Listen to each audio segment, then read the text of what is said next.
Hi అండి అందరికీ welcome back to N vlogs. So ఈరోజు అయితే మనము భక్షాన్ని ఎలా ప్రిపేర్ చేసుకోవాలి సింపుల్గానే చూసేద్దామా. సో రండి. సో మనమైతే ఫస్ట్ ఏం చేయాలంటే పిండి ఉంటుంది కదా, పిండిని ఆల్రెడీ మనం కొద్దిగా చిరోటి రవ్వ దాంతో పాటుగా మైదా పిండి కలుపుకొని 1:1 క్వాంటిటీలో ఇలా మెత్తగా ఒక 1 అవర్ వరకు నాననివ్వాలి. తర్వాత కొద్దిగా పిండిని ఇలా తీసుకోవాలి. ఇలా తీసుకున్నాక మనం ఆల్రెడీ తయారు చేసి పెట్టుకున్న పూర్ణం ఏదైతే ఇట్లా వెడల్పుగా అనుకోవాలి. వెడల్పుగా అనుకున్నాక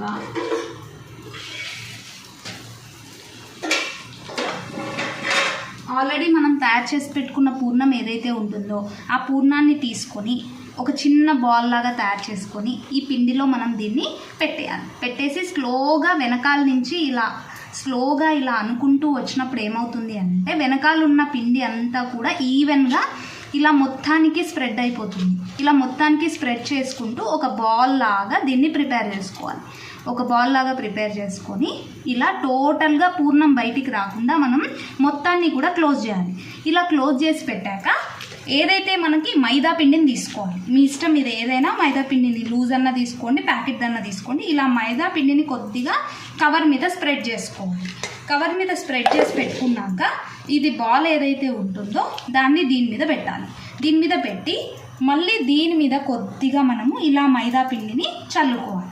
చల్లుకొని చపాతీ చేసే కర్ర ఏదైతే ఉంటుందో దాంతో స్లోగా ఇలా మనం తిప్పుతూ కవర్ని ఈవెన్గా స్ప్రెడ్ చేసుకుంటూ చపాతీని ఎట్లయితే మనం ఒత్తుతూ ఉంటామో ఎక్కువగా మనము దీని మీద బరువు వేయకుండా స్లోగా ఇలా తిప్పుకుంటూ రౌండ్గా దీన్ని అనుకోవాలి. ఇలా మనం స్ప్రెడ్ చేసుకుంటూ రావాలి. ఎక్కువ గట్టిగా మనం ప్రెస్ చేసినట్టయితే పూర్ణం అనేది బయటకు వస్తుంది. కాబట్టి పూర్ణం బయటికి రాకుండా టోటల్గా దీన్ని అంతా కూడా ఇలా అనుకుంటూ రావాలి. ఇలా పల్చగా తయారయ్యే వరకు మనం దీన్ని అంటూనే ఉండాలి. ఇలా పల్చగా తయారవ్వాలి. ఇలా పల్చగా అయ్యే వరకు మనం దీన్ని చూసినట్టే చూడండి, ఇలా పల్చగా ఉంది కదా, ఇంకొంచెం సైడ్కి ఇలా అనుకున్నాక సో ఇప్పుడు ఇది రెడీగా ఉంది. దీన్ని తీసి మనం పెన్నం మీద వేసుకోవాలి.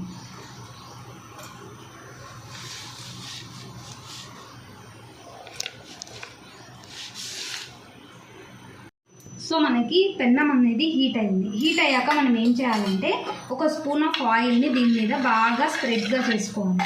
స్ప్రెడ్ చేసేసుకున్నాక మనం చేసి పెట్టుకున్నది ఏదైతే ఉంటుందో దాన్ని స్లోగా తీసుకొచ్చి దీని మీదకి ఇలా స్లోగా మనం వదిలేయాలి. వదిలేసాక దీని మీద కూడా మనం ఆయిల్ని నీట్గా వేసుకోవాలి. నూనె వేసుకొని స్ప్రెడ్ చేసుకోవాలి. స్ప్రెడ్ చేసుకొని ఒక 2 మినిట్స్ ఇలాగే వదిలేయాలి. పెన్నం దీనికి ఎలా అంటే పెన్నం మనకి బాగా కాలాలి. పెన్నం కాలకపోతే మనకి ఇది లేవకుండా మనకి ఇరిగిపోతాయి. కాబట్టి పెన్నం బాగా వేడెక్కాక మాత్రమే మనం భక్షాన్ని చేసుకోవాలి. సో మంచిగా ఈవెన్గా మనము ఆయిల్ అంతా కూడా స్ప్రెడ్ చేసేసుకొని ఒక 2 మినిట్స్ వెయిట్ చేయాలి. ఒక గంట సేపు ఇలా బాగా నానబెట్టాము అని అంటే ఇలా బాగా నీట్గా పొంగుతుంది. ఇలా పిండి కాకుండా పైన అంతా కూడా మీకు లైట్ బ్రౌన్ కలర్లో ఉంది కదా, ఇదంతా కొంచెం డార్క్ అయ్యే వరకు వెయిట్ చేయాలి. ఎందుకంటే అప్పుడు మనకి బాగా కాలింది అని అర్థం. కొద్దిగా సిమ్ కన్నా కొంచెం ఎక్కువ మంట మాత్రమే పెట్టుకోండి. అతి మంట పెట్టుకుంటే లోపల కాలదు, ఇరిగిపోతాయి. కాబట్టి ఇలా స్లోగా మనం పొంగుతూ ఉంది, చూసారు కదా. సో కొంచెం ఇలా మనం ఇట్లా చూసినట్టయితే కాలిందా లేదా తెలిసిపోతుంది. సో ఇది బాగా కాలింది. సో ఇలా తిప్పేయడం, తిప్పితే చూసారా ఎంత బాగా పొంగుతుందో మనకి. మళ్ళీ పైన కొద్దిగా అలా ఆయిల్ని స్ప్రెడ్ చేసేసుకొని ఒక 2 మినిట్స్ వెయిట్ చేయాలి. ఇప్పుడు ఎక్కువ టైం పట్టదు తిప్పాక మనకి. సో చూసారు కదా ఎంత బాగా పొంగుతుందో. మనం బాగా నానబెట్టాం పిండి అంటే సూపర్గా పొంగుతుంది. మనం ఒక గంట సేపు బాగా పిండిని నానబెట్టాలి. సో చూసారు కదా, ఇలా అయిపోయాక స్టవ్ ఆఫ్ చేసేసుకొని ఒక ప్లేట్ కానీ లేకపోతే ఏదైనా ఒక ప్లేట్ కానీ ఇస్తరాకుని కానీ తీసుకొని నీట్గా మనం స్లోగా దీని మీదకి ఇలా ఫ్లిప్ చేసేయాలి. చూసారు కదా ఎంత నీట్గా వచ్చిందో, చాలా బాగా పొంగింది కదా. సో ఇది అనమాట. నేను ఇది టేస్ట్ చేయడం లేదు, ఎందుకంటే నైవేద్యం పెట్టాలి నేను దేవునికి, కాబట్టి నేను టేస్ట్ చేయడం లేదు. సో మీరు కూడా ఇలా సింపుల్గా భక్షాన్ని ప్రిపేర్ చేసుకోండి. చాలా సింపుల్. మనం 1 క్వాంటిటీలో వేసాము అని అంటే చాలా బాగా వస్తాయి. ఒకసారి ట్రై చేసి చూసి కమెంట్లో తప్పకుండా చెప్పండి. కొత్త వాళ్ళు ఎవరైనా చూస్తున్నట్టయితే లైక్, షేర్ అండ్ సబ్స్క్రైబ్ చేసుకోవడం మాత్రం మర్చిపోకండి. Thank you so much for watching my video till the end. Bye.